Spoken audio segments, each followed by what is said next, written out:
911 is an iconic car, probably one of the most iconic cars in the world, and this is the latest generation, the 992. It's faster, has more tech, and is more usable than any generation of 911 that has come before. Back in 2019, I spent 4 days with a Carrera 4S to see if the hype surrounding the 911 is true. Reviewing this, the latest 911, is a little bit difficult for me compared to other road testers because I don't have a lot of experience with the brand. I've driven a couple of Porsches over the years but never had that much time to spend really getting a feel for what makes a Porsche a Porsche. So it's really difficult for me to sit here and go, oh, it's not, it's not quite the same as some of the old cars. It's not really a 911. I can't do that, and I'm not going to try and do that. I'm going to just look at it as a car and see whether or not I like it.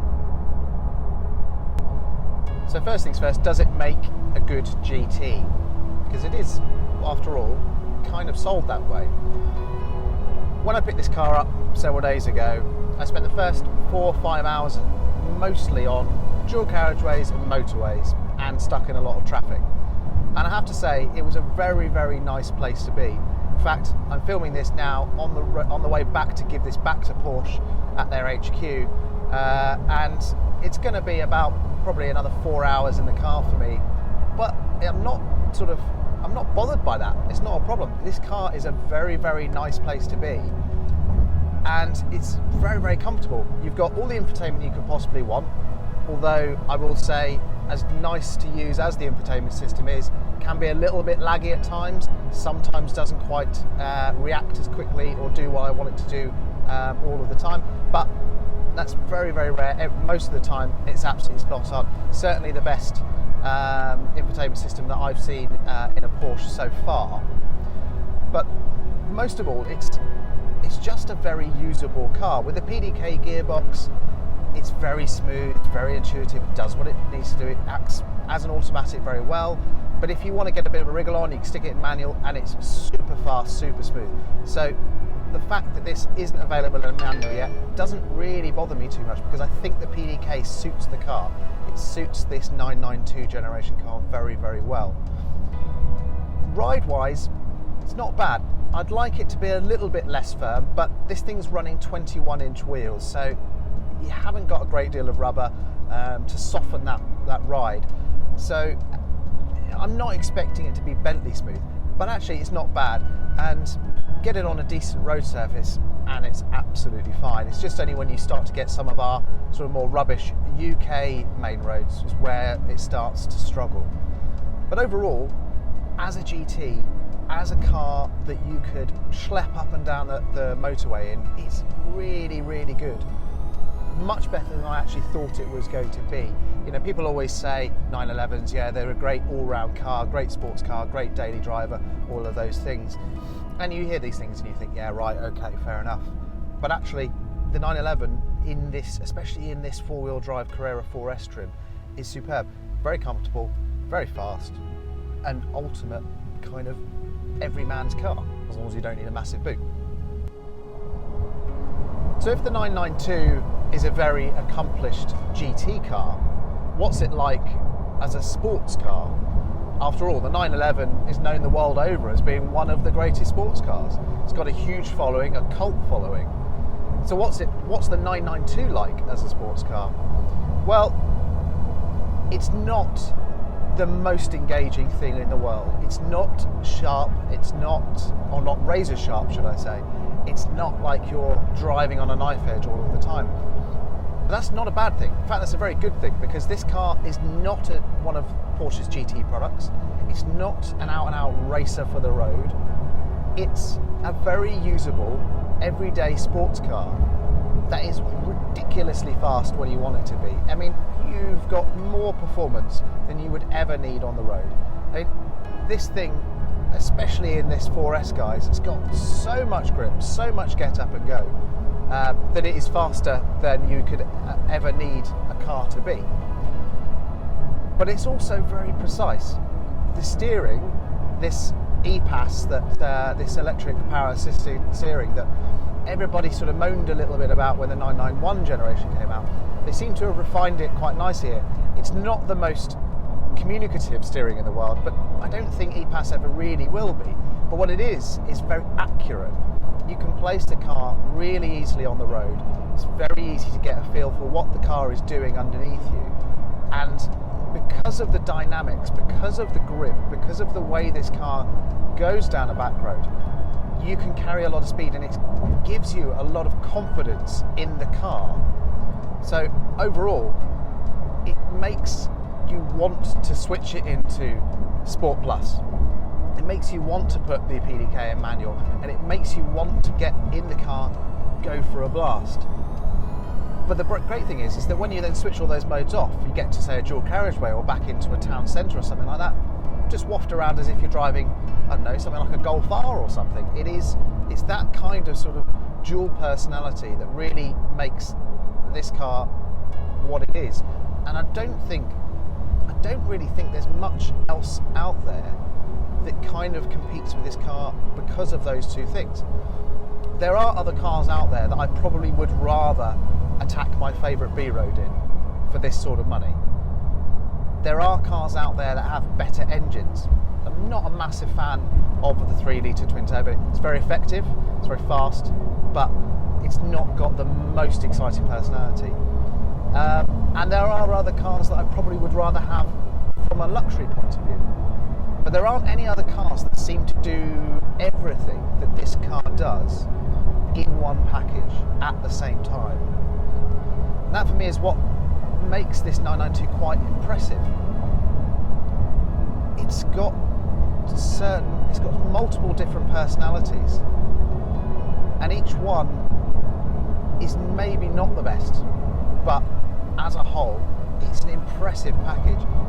And I'm certainly a bit of a convert to the whole 911 sort of ethos, this idea that you can have a car for every occasion, unless you want to go to IKEA, of course. The 992 is not without fault. Whilst the new gauge cluster design is great looking, when driving, the outermost dials are almost completely obscured by the steering wheel. It also has a fairly dumb start-stop system that you want to turn off every time you start the car.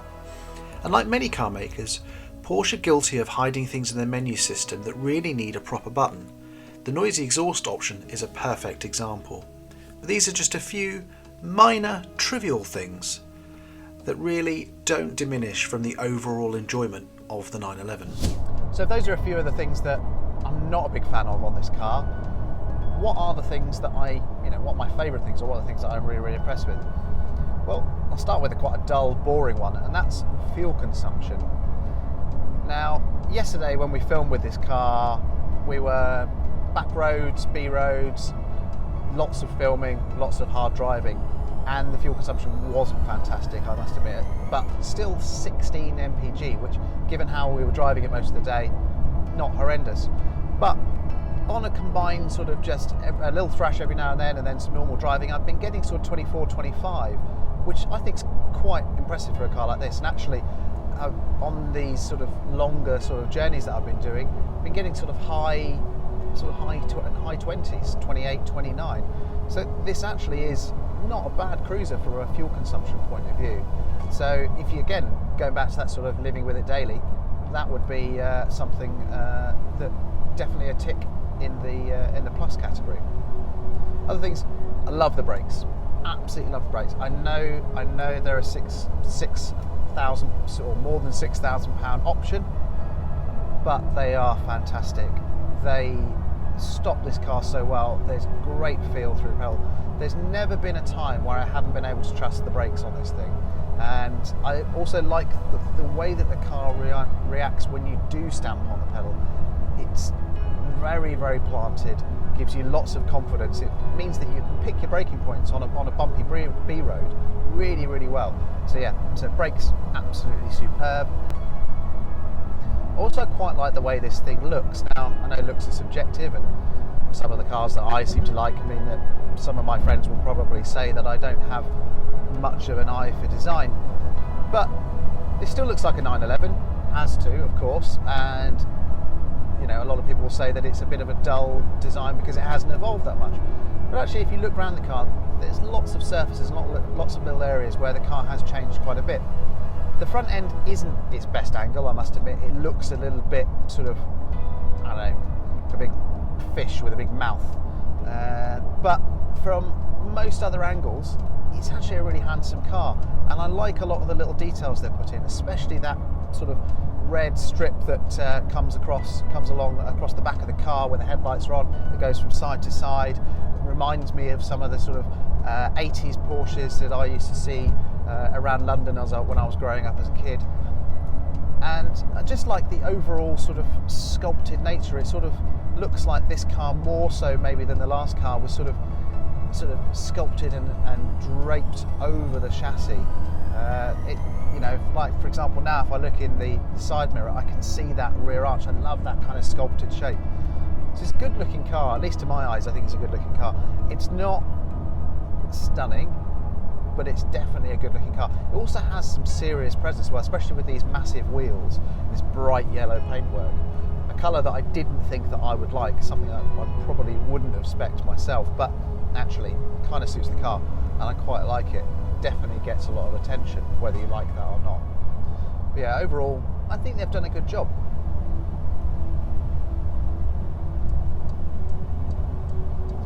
The other thing I really like as well is just the overall interior. It's a very nice place to be, but I like the sort of the design. They've managed to make it feel very 911. The shape of the dashboard, the overall layout, still very, very 911. But they've managed to make it a lot more, you know, it's a lot more up to date. When you think about some of the cars this is going up against, it really is, I would say, probably a class of its own. The infotainment system has, like I said before, has a couple of problems, but overall, it is a really nice thing to use. But everything just falls to hand really nicely. The new sort of gear sort of thing, I don't know what to call it. It's not a knob, it's a selector of some kind, but that works quite well. It's quite easy, quite intuitive to use. It doesn't take up a lot of space on the transmission tunnel. Maybe I would like a few more buttons. Yeah, I don't know. But overall, it's a really, really nice place to be. Seats are really comfortable. It's just a good interior. Back seats are surprisingly large. I mean, you wouldn't put an adult in there, but you know, it's certainly all right for some small children or a couple of sort of weekend overnight bags. Yeah, absolutely fine. But yeah, overall, I really like the interior. So in conclusion, the 992 Carrera 4S. It's a very accomplished car. It does a lot of things very well.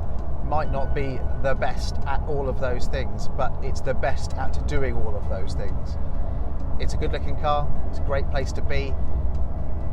The only thing I can say, probably in the sort of a serious negative comment, is that this car, as tested, is £126,000, and that is a hell of a lot of money. But that's the sort of money that people are prepared to pay for it, and I can't say it's necessarily bad value for money, because everything is, you know, just really well engineered. So overall, yeah, massive thumbs up from me. And the only other downside is the fact that I've got to give it back in a couple of hours. But hey ho. So thank you for watching this video. I hope you liked it. If you do like it, press the like button, hit that subscribe button, and keep watching the channel for many more things to come. Cheers.